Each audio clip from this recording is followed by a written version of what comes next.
Fala, minha galerinha barulhenta! E aí, como é que anda a quarentena de vocês? Tudo em paz? Espero que sim. Bora lá! Hoje a gente começa a nossa primeira aula de Geografia Online. Nessa unidade, a gente vai estudar as unidades de conservação, que no seu livro didático corresponde ao capítulo 5. Vem comigo, hein? Não vai embora, não! Mas, antes de começar a nossa aula, eu tenho alguns avisos. Primeiro, não esquece de se inscrever no canal e de curtir o nosso vídeo. Ai, gente, sempre quis falar isso. Bom, agora vamos falar sério, né? Então, segunda-feira, dia 6/4, tem a nossa primeira live Tira Dúvida. Vou aguardar vocês lá no meu canal no Instagram, gleice.gel.abel, para a gente esclarecer todas as dúvidas que ficarem sobre a nossa aula de hoje, beleza? O nosso encontro é às 11h10 da manhã. Aguardo vocês. Para a nossa aula de hoje, vamos usar este vídeo que está em PowerPoint, também um PDF que tem exercícios complementares que vocês vão encontrar lá na plataforma do Eleva ou a coordenadora vai enviar para vocês. Temos também nossa live de segunda-feira. Não esquece, anota aí na agenda, tá? Vamos lá! Como objetivo desse vídeo, a gente tem entender o que são as unidades de conservação, como elas são válidas para a nossa sociedade, compreender as suas funções e saber identificar e diferenciar os tipos de unidades de conservação. Vem comigo, não vai embora não, tem geografia para todo mundo agora, hein? Esta aula é direcionada aos alunos do 7º ano. Tem como tema Unidades de Conservação, que corresponde ao capítulo 5 do seu livro. Vamos agora para as explicações.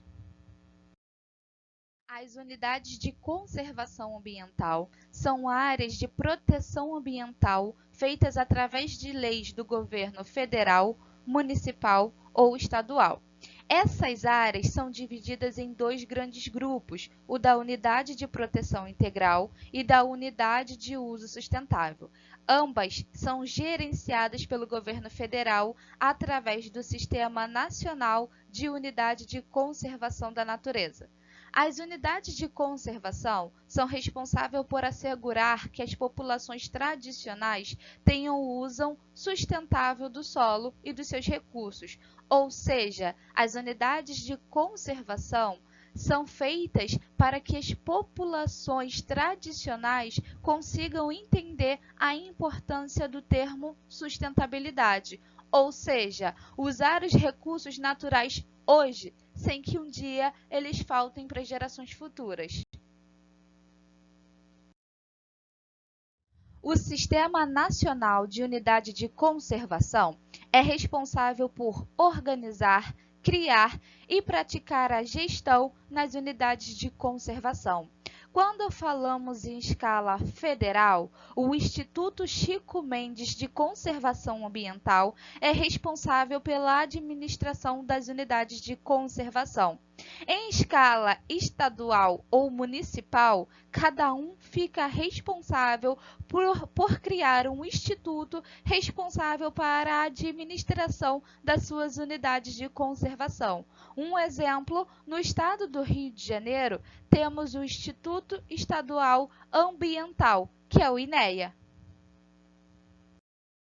Então, vamos entender um pouquinho melhor quem foi Chico Mendes e a sua responsabilidade perante o meio ambiente para que o instituto que administra as unidades de conservação receba o seu nome assim que foi inaugurado em 2007.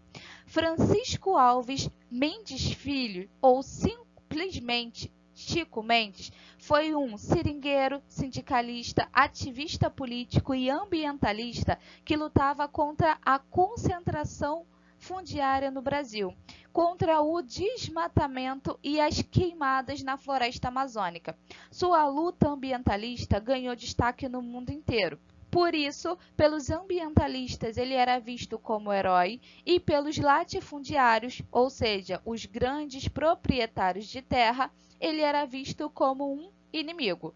tanto que, em 1988, ele foi assassinado. A sua morte ganhou destaque no mundo inteiro por causa dos projetos a favor do meio ambiente que ele criava. Bom, agora a gente já falou sobre o Chico Mendes. Vamos falar um pouquinho sobre o Instituto Chico Mendes. O Instituto ele é responsável por fomentar e executar programas de pesquisa, proteção e preservação ambiental, assim como a conservação da biodiversidade de todas as unidades de conservação federais. Eu quero saber se você está conseguindo entender. Está dando para entender? Está conseguindo prestar atenção? Se perdeu alguma coisa do vídeo, é só voltar um pouquinho e ouvir ele de novo. Ah, você pode ver o vídeo quantas vezes você quiser, tá bom? Vamos falar agora das unidades de proteção integral. Elas têm por objetivo a sustentabilidade, que a gente já falou lá atrás, que é o quê? Usar os recursos naturais hoje, sem que eles faltem para gerações futuras. Sendo assim, um dos principais objetivos é a preservação da natureza, dos recursos ambientais de forma indireta ou direta, através do ecoturismo, através da ciência, através de piqueniques, através de passeios e várias outras coisas. As unidades de proteção integral se dividem em várias outras partes, por exemplo, estação ecológica, reserva biológica, parque nacional, dentre outros. Vamos falar um pouquinho de todos eles no decorrer do vídeo. Fica aí, hein? Ou, dorme não! As estações ecológicas são áreas de preservação ambiental utilizadas para pesquisa e também atividades educacionais. Ela pode ser marinha ou terrestre. Essa atividade ecológica não é permitido nenhum tipo de consumo, coleta ou qualquer dano aos recursos naturais daquele ambiente. Ah, só mais uma coisa. Esse tipo de espaço de conservação é pertencente ao poder público, ou seja, não pode ser privatizado. Ficou com vontade de entender mais? Preste atenção que está vindo aí. Uma reserva biológica é pertencente apenas ao poder público e tem por objetivo a preservação integral de todos os seres vivos daquele ambiente e de todos os demais atributos naturais. Não é permitida nenhuma interferência do ser humano, ou seja, não é permitido que o ser humano faça modificações naquela área, para que a gente não tenha o agravamento ambiental daquela região. Essa reserva biológica, ela, junto com a estação ecológica, é uma das atividades mais restritas para o uso do ser humano quando a gente fala de unidades de conservação. Ou seja, o acesso de seres humanos dentro da estação ecológica e da reserva biológica é restrito e, para acessar, normalmente precisa ter autorização da gestão daquele lugar. O monumento natural pertence tanto ao poder público quanto ao poder privado. Seu objetivo é a preservação de sítios naturais raros, singulares ou de grande beleza. Professora, não entendi nada. Buguei, o que é isso? Bom, isso quer dizer o seguinte: o grande objetivo do monumento natural é a integralidade, preservar a natureza de forma integral, preservando as suas belezas cênicas, a sua raridade. Bom, temos como exemplos de monumentos naturais cachoeiras, rochas, cânion, falésias, entre outros monumentos que a natureza cria. Classificamos como refúgio da vida silvestre aquelas unidades de conservação ambiental que visam a proteção dos animais daquela localidade, sejam eles residentes ou migratórios. Esse refúgio pode ser da esfera pública ou particular, ou seja, privatizado, mas para ser privatizado precisa seguir exigências legais. O público pode visitar, mas com restrições e recomendações da gestão daquele refúgio. O Parque Nacional é uma área voltada para a preservação do meio ambiente, ou seja, seus aspectos naturais e culturais. Esse parque natural é uma das unidades de conservação mais utilizadas pelo governo brasileiro. Esses parques nacionais, eles têm acesso ao público, com atividades educacionais, atividades ambientais, atividades lúdicas, científicas, dentre outras coisas. Ah, galerinha, lembrando, aqui no Rio de Janeiro a gente tem dois grandes exemplos desses parques nacionais.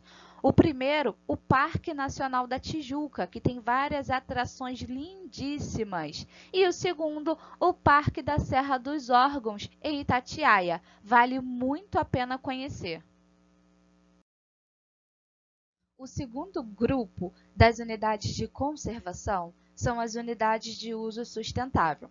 Essas unidades de uso sustentável se dividem em áreas de relevante interesse ecológico, reserva particular do patrimônio natural, área de proteção ambiental, floresta nacional, reserva de desenvolvimento sustentável, reserva de fauna e reserva extrativista. Agora, me responde uma coisa, tá conseguindo entender a nossa videoaula? Lembrando, você pode assistir quantas vezes você quiser. Se não entendeu, volta um pouquinho. Ah, não esquece, vem para a nossa live e tira a dúvida. As áreas de relevante interesse ecológico têm por objetivo manter os ecossistemas naturais de importância regional ou local, ou seja, é uma área que tem pouca ou nenhuma ocupação humana e que a sua extensão territorial deve ser preservada para que não haja a extinção dos ecossistemas dessa região. Já a Reserva Particular do Patrimônio Natural tem por objetivo conservar a diversidade biológica daquela região.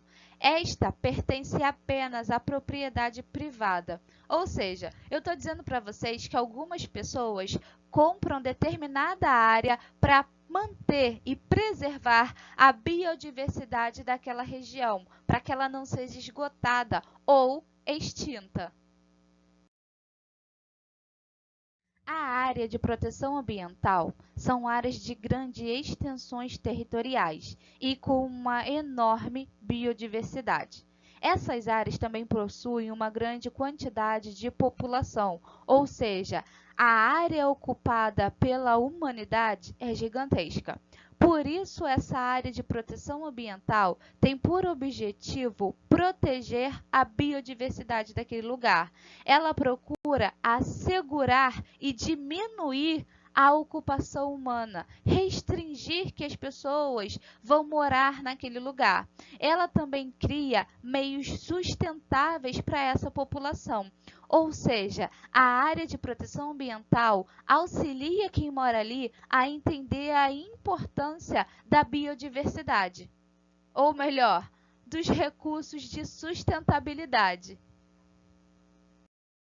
A criação de uma floresta nacional dentro das unidades de conservação acontece para a proteção da cobertura vegetal daquela região. Também tem por objetivo o uso múltiplo sustentável e a pesquisa científica, com ênfase em criar novos métodos de exploração sustentável dos recursos florestais, ou seja, criar novos métodos de exploração sustentável para que a população nativa não destrua ou acabe com a floresta. As áreas de desenvolvimento sustentável têm por objetivo manter a diversidade biológica daquela região. Essas reservas possuem as populações tradicionais, que usam sistemas de sustentabilidade para a exploração ambiental. Esses meios sustentáveis foram deixados pelas gerações antigas e é passado adiante para as novas gerações. Ou seja, eles usam métodos sustentáveis há muitos e muitos anos, métodos que agridem pouco o solo, que agridem pouco a vegetação ou a fauna daquela região. A reserva de fauna é uma área de grande diversidade animal, aquática ou terrestre. Essa diversidade animal pode ser composta por animais que residem naquela região ou por animais migratórios.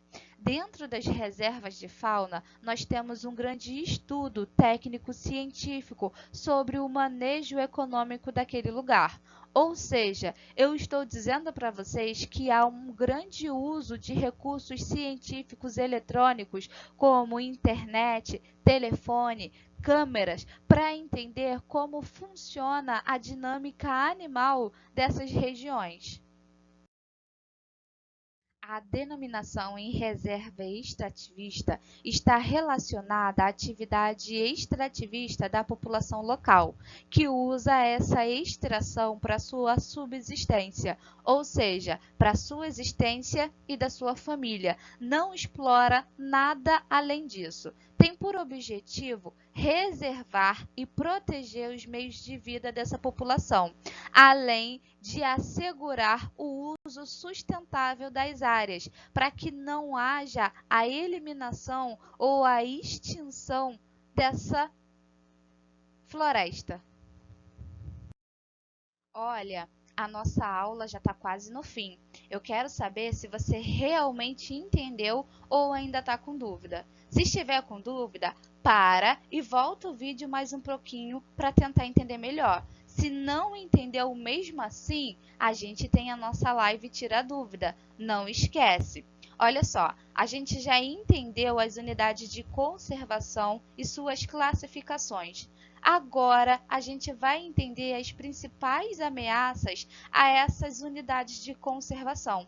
Em primeiro lugar, nós temos o desmatamento, ou seja, as grandes madeireiras que retiram madeira da floresta para venda, para fazer móveis, casas, dentre outras coisas. As principais florestas que sofrem com desmatamento são a floresta amazônica e o cerrado na região centro-oeste. Para vocês terem noção, há um estudo que diz que até 2050 não vai existir mais o cerrado. Todo ele vai ser devastado pelas grandes madeireiras ou pelas queimadas, que é o segundo motivo ou a segunda grande ameaça às unidades de conservação. Essas queimadas são feitas pela agropecuária, ou seja, pelos grandes latifundiários, os grandes fazendeiros que desmatam a floresta através das queimadas para dar lugar a pasto ou a agricultura. Em terceiro lugar, nós temos a caça ilegal, que provoca profundos danos à fauna daquela região, já que os caçadores não respeitam a área de consumo, ou melhor, a quantidade para consumo, caçam por esporte ou para fazer o tráfico. Em quarto lugar, sobre as principais ameaças às unidades de conservação, nós temos a concentração fundiária ou regularização fundiária. Eu estou falando para vocês das áreas dentro da floresta que são adquiridas por grandes proprietários que compram essas regiões através de documentos falsos. Temos também o governo. O governo é um grande empecilho e uma grande ameaça às unidades de conservação, principalmente por causa de políticas públicas e econômicas voltadas para a preservação ou manutenção da preservação ambiental nessa região. Bom, chegamos ao final da nossa aula. Eu espero que vocês tenham gostado e que vocês tenham entendido. Se não entenderam, lembre da nossa live. Ah, detalhe, no portal Eleva ou pelo e-mail dos pais de vocês, vocês vão receber um PDF que tem exercícios extras e também um novo resumo sobre a nossa aula de hoje. Faz os exercícios do portal, do livro e a gente se vê na nossa live.